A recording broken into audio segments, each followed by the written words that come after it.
Hi, I'm Kenny. This is Steve with Guns Plus, and we're going to talk about shotguns today. Alrighty. I mean, shotguns are one of those things that a lot of people in the training world are ex-military. Me and him are both former military. And I can distinctly remember in my days in the Marine Corps, shotguns were by policy meant for opening doors and opening doors only. There were a lot of doors that had beards. Yes, they had a lot of doors, and if we talk about doors, right? Yeah, exactly. The thing about a shotgun is it's probably one of the most utilitarian. I think the only type of firearm out there that's going to give you more utility use than a shotgun is a .22 rifle. Because now, if you get something like this PGO Mossberg right there, I mean, there's not much usefulness to that. A lot of people think there is, but there's really not. They're fun guns and they work well in some situations, but it's not gonna let you take birds as well as something like that. And we're gonna talk about that one later. But if you get a 20+ inch barrel, like 24 inch barrel shotgun, somewhere in there, it's still short enough you could do some housework with it, but it's got a long enough barrel you'll get a good pattern for turkey or birds, or put a rifled choke tube in it for deer. Mm-hmm. So there's a lot of utility to it in that regard, and it's also probably the single most devastating non-crew serve small arm out there. 9 pellets of double halt buck will ruin your day anywhere on the planet. You just heard, if I just heard buck, it just yeah, just say buck. Oh yeah, what the buck? So a lot of people out there already have shotguns. Since we talked about something like this earlier, this is from ATI. It's just a simple over and under double. I mean, this is a great bird hunting gun. You swap the chokes out. I wouldn't so much worry about the bottom barrel for it, but you could very easily use that top barrel and pattern some buck and take deer with it if you wanted to. I'd imagine you could with the bottom barrel as well, but I think depending on where they're regulated for. But yeah, you can make use of this as a hunting gun all day long, and a lot of people would discount this as a defensive weapon, and I think they're wrong. I mean, I'd rather have other choices, but I mean, double barrels have been doing the business for a long time. The thing about this is that I like, you can drop 2 shells in there and prop this up in a corner and leave it there. Mm-hmm. You don't have to worry about magazine tubes, magazine springs compressing or anything like that. Pick it up. In the case of this one, you can get newer ones like this with a manual thumb safety. That'll even let when it's on safe. Or does it have to go to fire? Nope, this one. Oh, yeah, it is right there. It's just real subtle. That'll even let you select which barrel fires first. I don't know if y'all can see that moving there. Up and down and all that? Yep, there it is. I see it. Over. I'm sorry, that. Yep, over. Over. And under. Under. So there's a lot of usefulness to that. You could very easily go out in the woods and load, say, your bottom barrel with birdshot and your top barrel with buckshot, and you got a way to deal with a snake and a way to bring home something. But the biggest thing for newer shooters about a double barrel that a lot of people discount is shotguns, all of them except break opens, have a very complicated manual of arms. You got action releases, and in the case of semi-auto, shell releases and bolt releases, and there's a whole bunch of buttons. There's one lever, and I can immediately determine the status of this weapon. That's definitely. I don't have to worry about, are there any shells in a magazine tube? I hit the lever. And they should just extract out too. Yep. Well, you can open it slowly like that, still see primers, and it won't eject. So there's a lot of merits to these. Look, I understand there's a lot of people out there buying on a budget. $1 don't go near as far as it used to.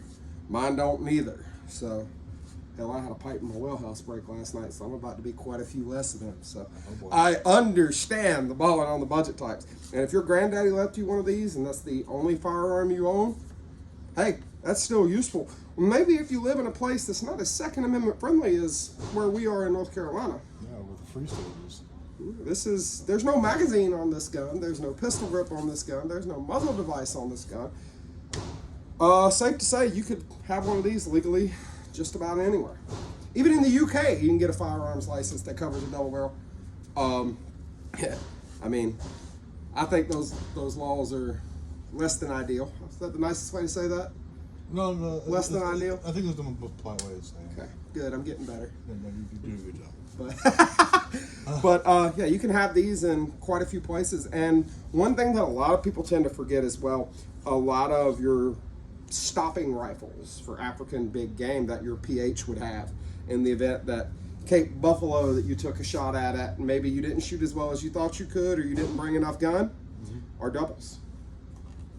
Because it offers an immediate follow-up shot. You don't have to wait on an action to cycle. Hammer drop, hammer drop. Wow. Boom, boom. Exactly. Which is one of the reasons these are so popular for bird hunting. You don't have to wait on the cycle. Boom, boom. As soon as you get that bead back where you want it, you can go ahead and hit the trigger again. Wow. And a lot of your doubles also have, as we were talking earlier, interchangeable choke tubes. So you could very easily put, say, a modified choke in your top barrel to give you a little bit tighter pattern, and like a cylinder or improved cylinder in the bottom to get you a wider pattern. And then you could actually select which barrel for which choke tube that you're going to shoot at when your birds fly by. So this effectively gives you two different barrels in one. It is 2 barrels in one gun. So you don't have to worry about, it's not like when birds are flying you have time to swap your choke tube. But you could take that shot out of far and then they're right on top of you and put that wider pattern out and possibly bring home some more birds. But again, you could very easily put 2 cylinder bore chokes in there. I don't know what the thread pitch on this particular one is. And have one with buckshot in it and one for a slug. So if Bambi that you want to turn into venison happens to be 100 yards away, you can select your rifle choke tube for your sabot slug, which I would probably set that as my top barrel just because it's closer to my sight line. And like an improved cylinder or something with some number 1 or double out buck in there for if they're a little bit closer.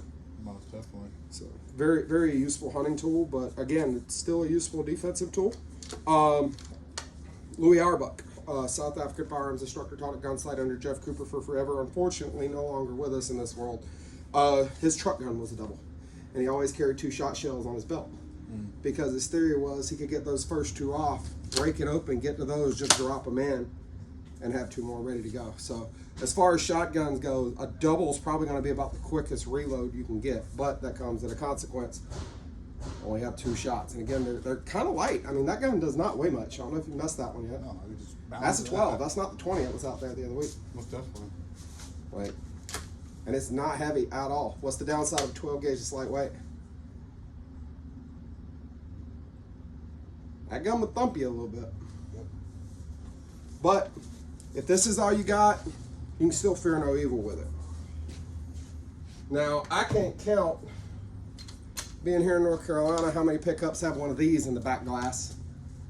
This is the classic Remington 870. It's 28-inch barrel, simple pump gun. As we were talking about the double, you still got your manual safety back here, but now you've got this action release to contend with.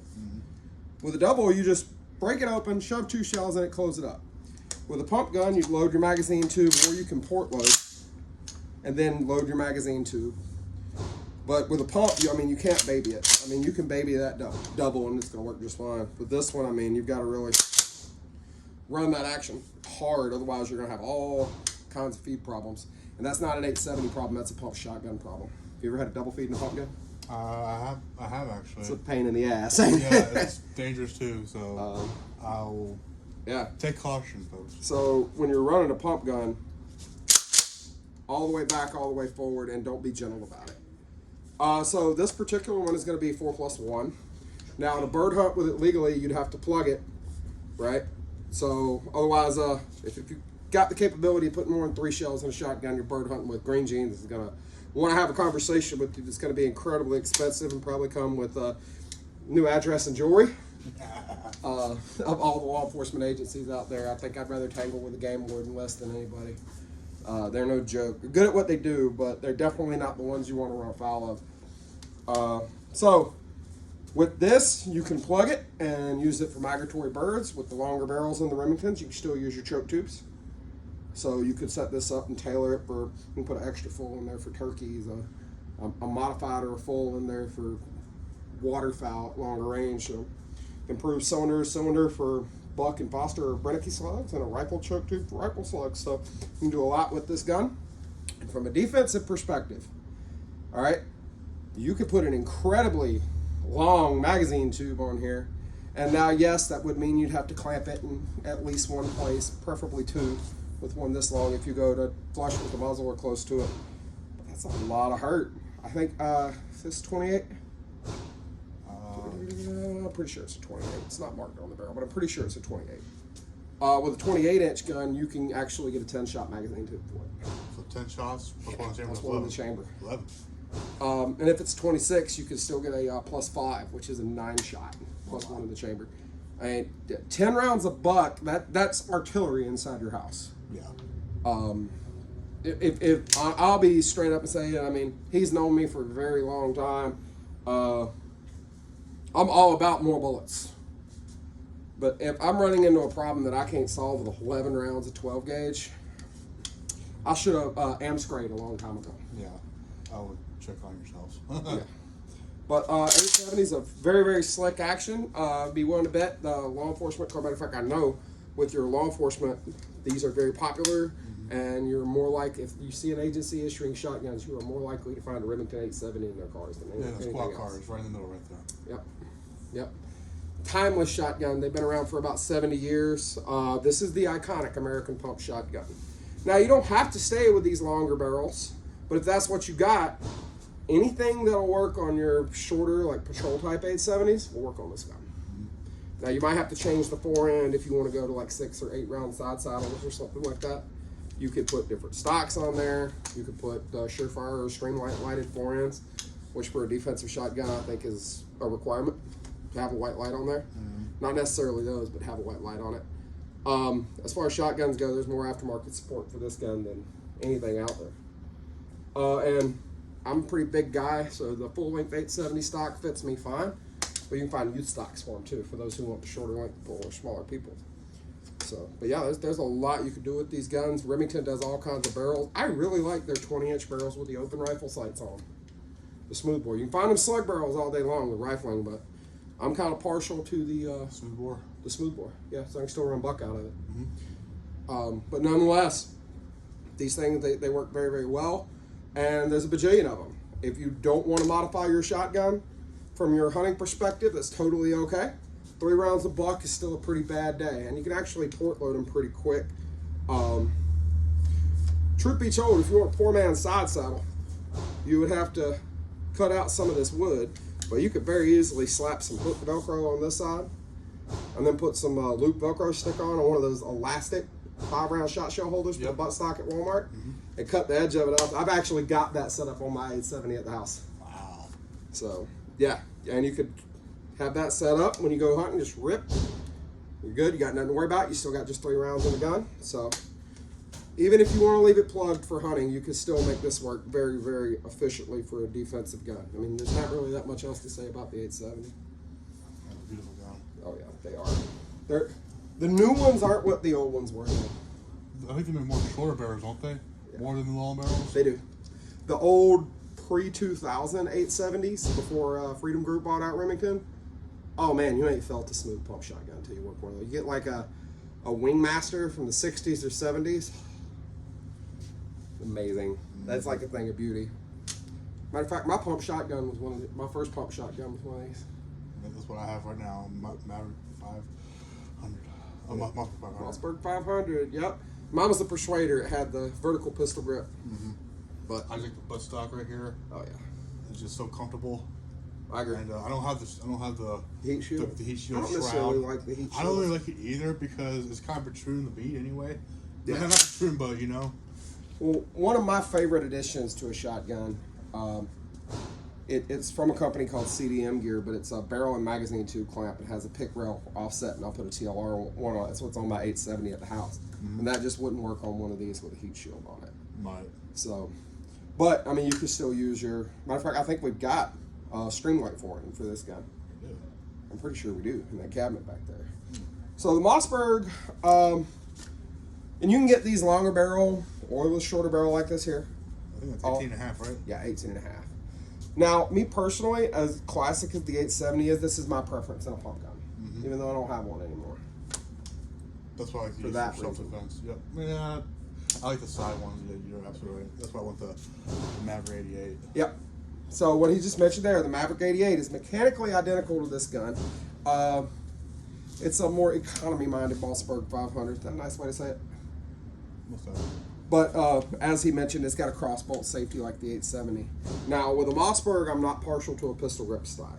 If I'm going to put a pistol grip stock on it, yeah, 870 all day. But I'm partial to the conventional stocks on shotguns, unless it's semi-auto, of course. But I like that I can have my thumb right on top of that safety. And it causes me to keep my thumb out of the way, so if it's down here, it doesn't hit me in the cheek. Mossberg's action release is in a different place. It's back here, which I'm kind of partial to that too. But yeah, these are pretty solid little guns. This is an example of the typical defensive shotgun. Close quarter and all that. It's a fixed choke. There's no choke tube in there. All right. It's a simple open cylinder bore. It's going to work well with Foster or Brennecke slugs or buckshot, but you actually can shoot birdshot out of it. Now, I don't buy into the theory of birdshot as a home defense load, because what few birds I've hit bird hunting, it's not uncommon to find birdshot stuck in the feathers. Right. And the whole thing is, well, if I use birdshot, it's less likely to penetrate through the walls and hit somebody else. If it will go through the body of the offender you're pointing the weapon at, it will go through your drywall. I mean, I have clumsily fell and broke drywall. So, and yeah, I'm pretty sure birdshot will go. Actually, I know birdshot will go right through it. So, so what you're getting is you're still have the over penetration concerns people are worried about with birdshot, but you're losing terminal effect. It's just not going to penetrate as deep. But if you want to use birdshot for maybe manipulation training or something like that, yeah, it worked just fine. Can you bird hunt with this? Well, unless you plug the magazine tube, not legally. But if you were to plug the magazine tube, yeah. And new gun, so I can't take it apart. By unscrewing this nut, locking the action in the rear, you can swap barrel. But you can do that on the 870 as well. Now, the downside with the Mossberg is you can't put a magazine extension on them. So what you got is what you're stuck with. Which is one of the reasons I'm a bit more partial to the 20-inch guns. The 8-shot tube. 18.5 is fine, but if I have my druthers, I'd rather have a 20, just because I can get a few more shells in it, if it's going to be this configuration. But if I was going to use it for a multi-purpose gun, 5 and 1 will work. Just put a side saddle on it so it's a dozen. But yeah, bunch of these laying around too. Now, since we were talking about the Mossberg, this is closer to my first Mossberg. This is the 590. This is a little bit updated version. Now, because it's the 590, I think you can put a magazine extension on these, like a +1 or +2. Looks like it. Different fitting there at the barrel nut. Yep. This has the Shockwave Raptor bird's head grip. If you're going to go with a pistol grip only shotgun, this is the way to go, because the vertical ones put god-awful pressure on the wrist. I know I used to have one. And every time you shoot it, if you're shooting anything hot, it feels like it's about to break your wrist. Oh. Yeah. I mean, it's just like semi-auto. That bore is going to be up there as far as your bore axis. So there's a lot of vertical rise in it, which I'm just not a fan of. With these, leave the strap on there. You're trying to push the gun with your support hand as far as you can away from you and pull it as close as you can to you with your firing hand, so you're more like this. If you don't have significant upper body strength, this is not the gun for you. Some will say shoot it from the hip. I mean, yeah, you can, but I've seen videos of failures, a lot of failures more than achievements on that. Yeah. Shot from the hip. Just higher.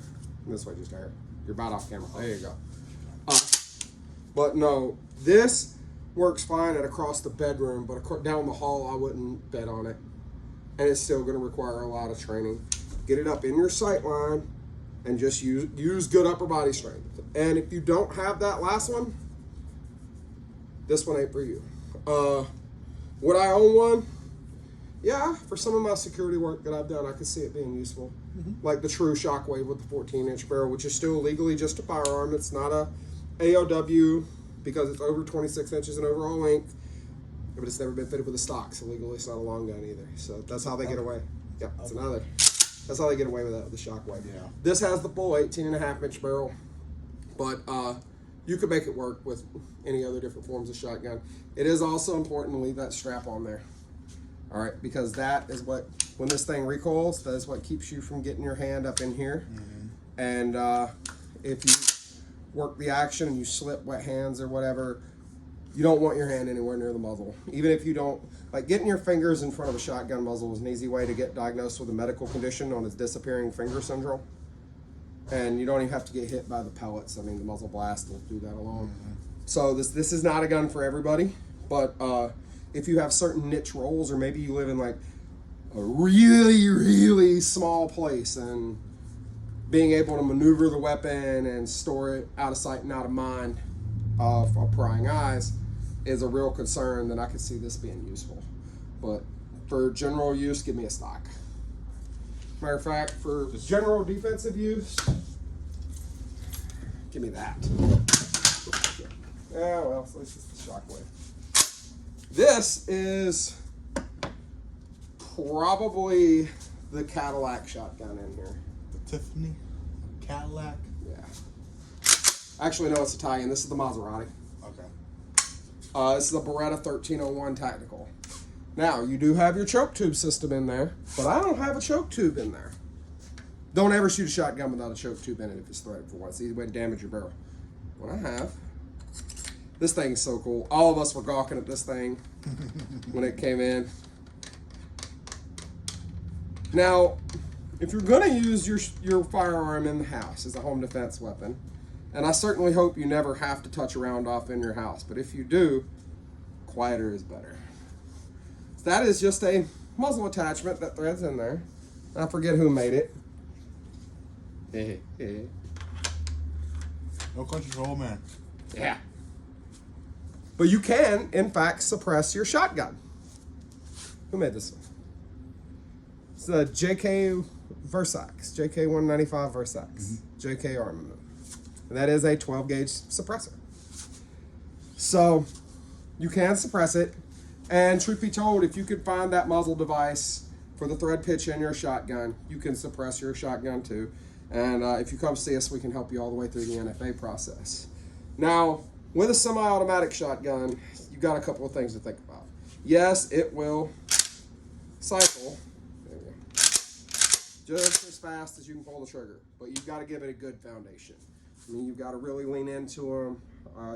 It's just like the pump gun. I mean, you can't be a wuss about it. You've got to lean into it, give it a good foundation. Crossbolt safety, again, I actually like them when they're in front of the trigger because my finger just naturally falls to it on the way to the trigger. Right to the trigger, right before you pull the trigger, that's right. Bolt release, setting up there, shell carrier release. So you could put a match saver on here and get an immediate round off. You can put a side saddle on here. I don't know if they make any. That'd get the Velcro. They get that Velcro you're talking about earlier. Yep. That'd get one of like the, I forget who made them, but I've seen some with 7 shell loops on them. Yeah, I'd get one of them in a heartbeat. Take the M-lock up here. Going ahead, put a rail for like a pistol light. So yeah, these already leave the factory with M-lock and QD swivels. It's already got a Youth-Link stock on the Tactical. Cool thing about the Berettas is too, you can get your 21, 24, and I think they do even longer. But 24-inch barrel on this gun would be awesome for hunting, because the blank operating system they use is just so soft for a shotgun. But this is where the world is going when it comes to tactical shotguns, state of the art today. The semi-auto, something like that. Our Highway Patrol here in North Carolina issued this gun's predecessor, the Beretta 1201 FP, for a very, very, very long time. It was short recoil operated, so the barrel moved.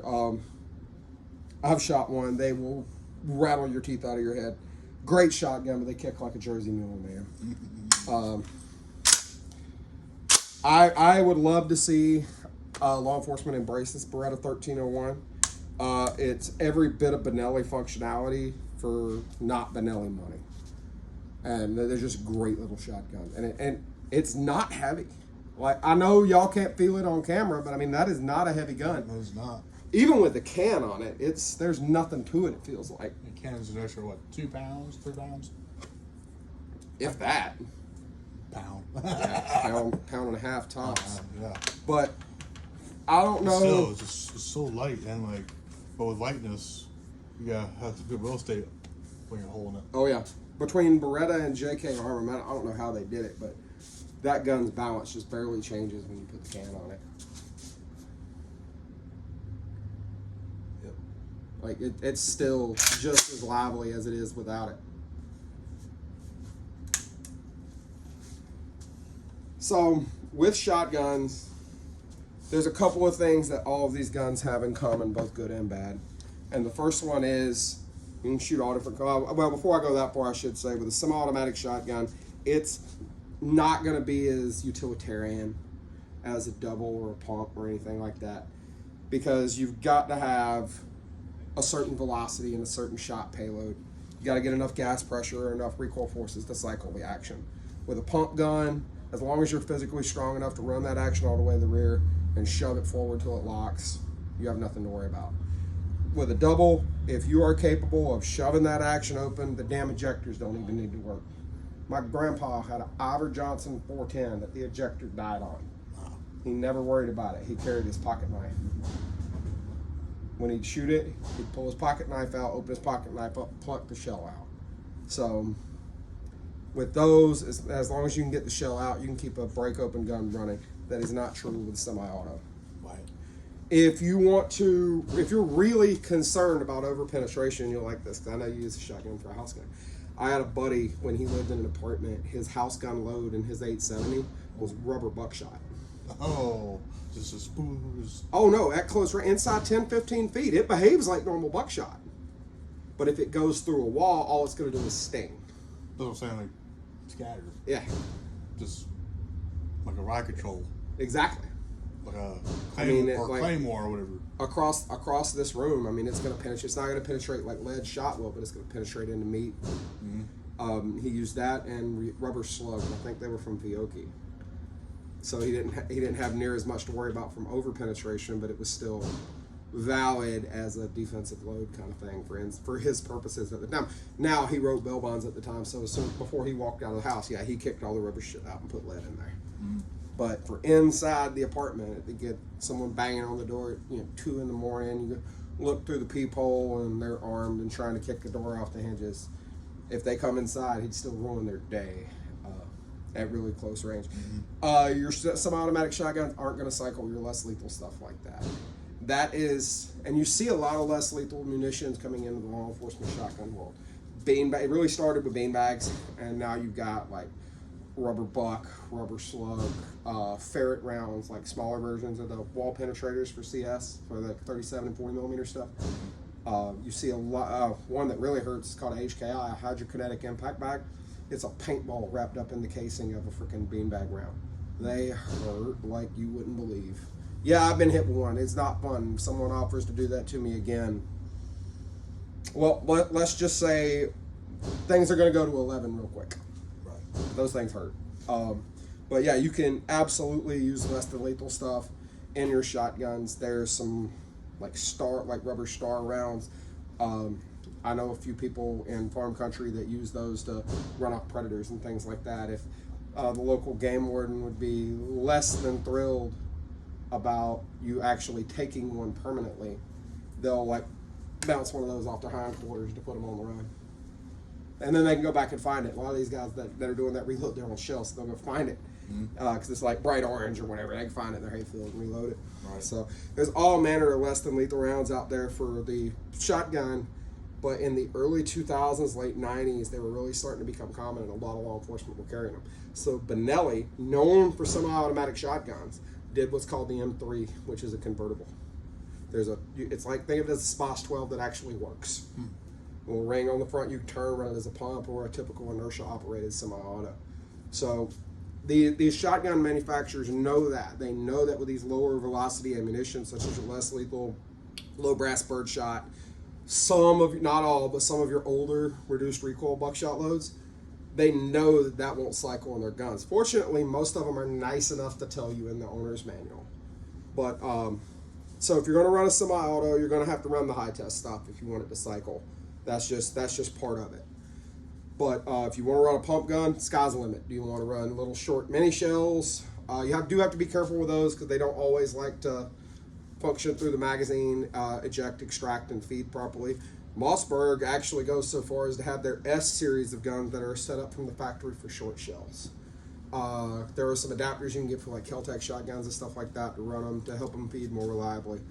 But nonetheless, they're out there. You can go from little bitty shells to monster magnum. Like this 870 here is actually chambered for 3.5-inch magnum shells, which I think, don't quote me, I'm pretty sure if you load that with double aught buck, that's 18 pellets. Wow. Yeah, that's a Glock 17 with it being emptied with every trigger pull. Like Yep. that's a nightmare. Yes. So if you want to run everything, then you want to look at a pump gun or even a break action with it. That'd be a single shot, a double, or you ever saw the triple thread or triple crown from Chiappa? We'll have to look those up when we go out there. They're a drilling, they're a 3-barrel shotgun. Wow. It's like a triangle. Yeah. I've handled a triple thread. Those things are really cool. Would I own one? Probably not for the price tag. Do I want one? Oh, yes, sir, Bob, I do. But, if you want to use everything, you need a manually operated gun. If you want the gun to work itself, you want a semi-auto, but you're going to have to bite the bullet, pun intended, and use the high-test stuff. So, like that Benelli, it'll cycle. It's called a blank operating system for a reason. It will cycle in the time you can blink. Very, very fast operating system. The Benelli Argo, it's like on the M4. That is such a fast system. The days of the sluggish recoil operated shotguns like the Browning Auto 5, the Remington Model 11, and some of the earlier gas guns like again earlier semi-auto shotguns in general, the Remington 1100, Remington 1187 come immediately to mind here, being kind of sluggish. They're gone. All right, the modern semi-auto shotguns will mechanically cycle that huge ass shell. It's almost faster than the mind can comprehend. So if you need to put a lot of lead downrange really fast, then a semi-auto is the way to go.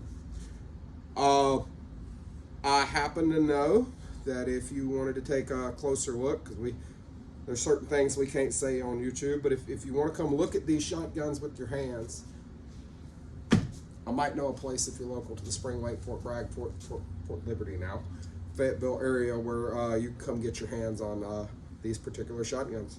If you want a suppressor for your shotgun, we can help you through the whole process on that. And shotgun shells, we got a sizable amount and ordering more all the time. So if you need to feed your shotgun, come see us. We can make that happen. We're a full service FFL, so if you just want a shotgun transferred to you that you found online that you didn't know you could live without, we can do all the ATF paperwork, help you along the way. But none of these firearms are for sale via anything but coming into our store. Hopefully that'll keep YouTube off our ass. We'll find out. But yeah, I mean, hell, if you just want to come in here and talk shotguns with us, I mean, like nothing else, there's a couple of country boys in here that grew up with them. I mean, we'll talk shotguns with you till 7 o'clock in the evening. Lovely shotguns could be anything. We don't work on commission or anything like that, so we just get paid to stand around and just talk to customers, and customer satisfaction is what we care about. We get paid the same to sit there and BS with you and help you figure out what you want, as we do if we sell you that extremely high dollar Nemo Omen up there. Yeah, so just come hang out. And this is just one of those things that we wanted to hit on with shotguns, because there's a lot of people that think a shotgun is the ultimate do-all end-all. So I want to kind of leave y'all with thinking, well, a shotgun can do a lot. There's an old saying that I grew up hearing: if it can do everything, then it can't do anything well. All right, shotguns are good for throwing a pattern of shot. Just because you put a slug barrel on there and loaded it with rifled slugs or sabot slugs does not mean you automatically have a rifle.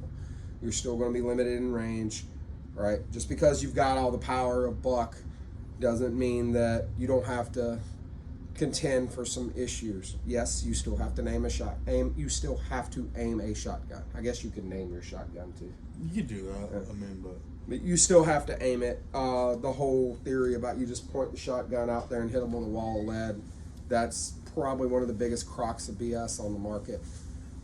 You do have to aim a shotgun, and that's going to cause the cheek weld to cause the stock to smack you in the cheek. You're going to get a good hard hit on recoil. So they're not the do-all, end-all of everything, but they are the Swiss Army knife of firearms. Again, second only to a .22 rifle. You disagree with that? I haven't heard of that. I mean, You can do just about anything with a shotgun, but remember, if it can do anything, then it probably doesn't do any one thing well. It'll do everything passively. So, hope y'all enjoyed this conversation about shotguns. Come see us, and we'll check y'all out next time. This is Kenny. I'm Steve.